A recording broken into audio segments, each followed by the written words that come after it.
Photo share करत संजय राऊत यांनी सरकारवर ही जोरदार टीका केली आहे। हे महाशय कोण आहेत, त्यांचं नेमकं कर्तृत्व काय, असा सवाल देखील या फोटोच्या माध्यमातून संजय राऊत यांनी विचारला।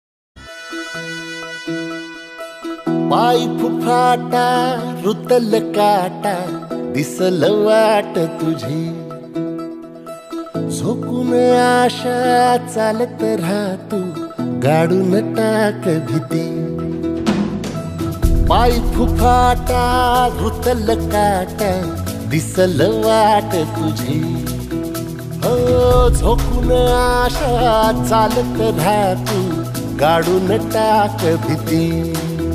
मागू नको